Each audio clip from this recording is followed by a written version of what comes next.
For 2 decades, Thomas lived with the ghost of the story his father told him.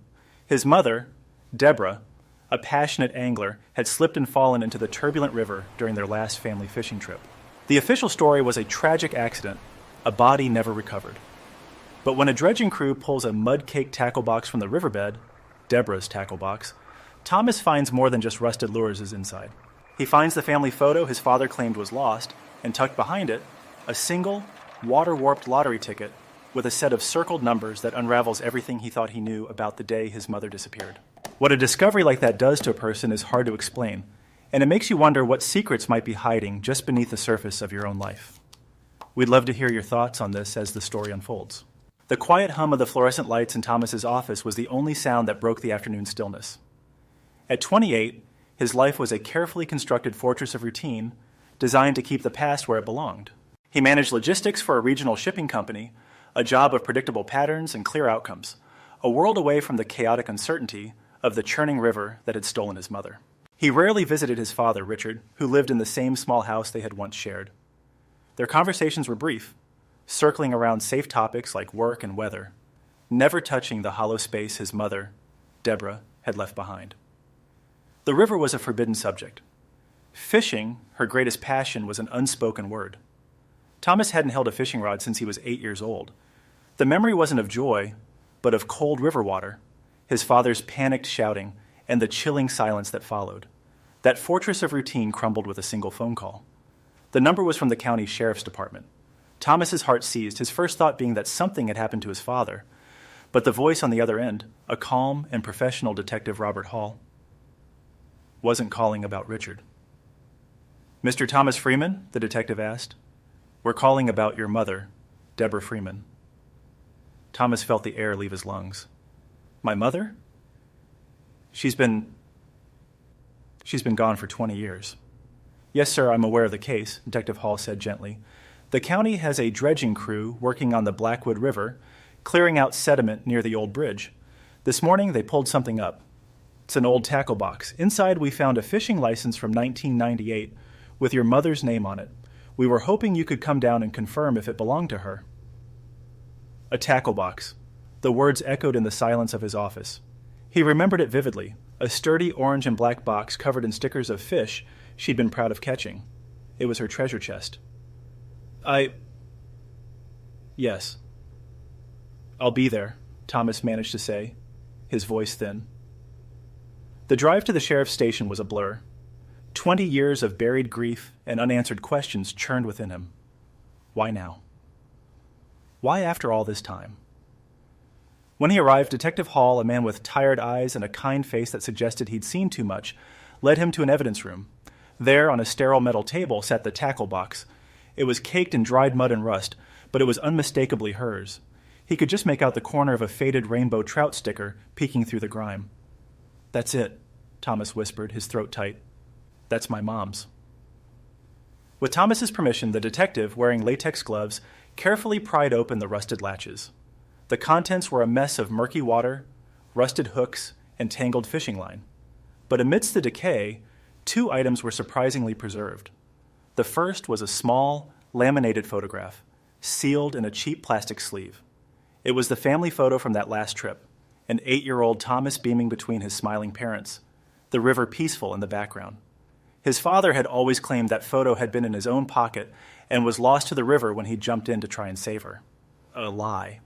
A small, insignificant lie, perhaps, told in a moment of trauma. But it was a lie nonetheless. "My dad said this was lost," Thomas said, his voice barely audible.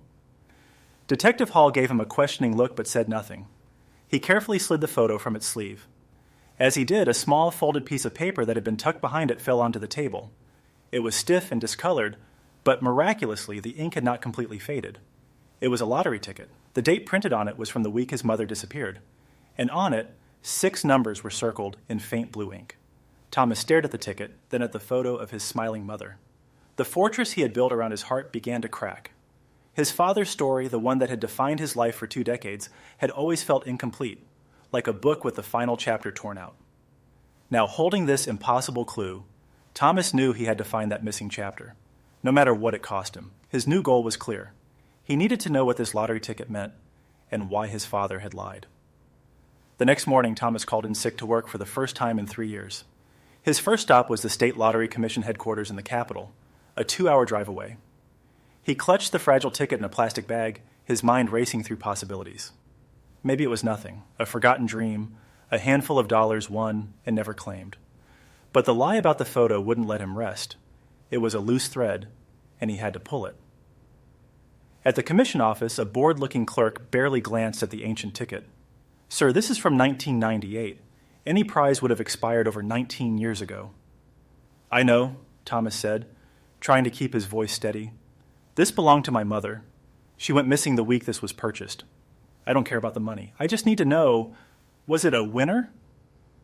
His story seemed to soften the clerk, a woman whose name tag read Catherine. She sighed, her expression shifting from boredom to a flicker of sympathy. "The old records are all archived. It'll take a while to look this up." Thomas waited for nearly an hour in the sterile lobby, the silence broken only by the occasional automated announcement of winning numbers from the present day. Finally, Catherine returned, holding a single printout. "You're not going to believe this," she said, her eyes wide. "Your mother's ticket, it was a winner. Not the jackpot, but the second prize, $150,000. Thomas felt dizzy. $150,000. In 1998, for his family, that would have been like winning the jackpot.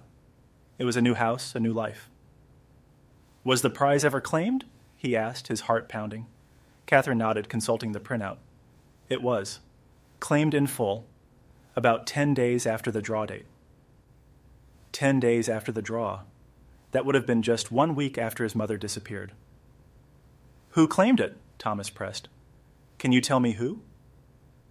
Catherine hesitated, glancing around the empty office. "I'm not really supposed to share claimant information. Privacy policies, you know." She saw the desperate look in his eyes.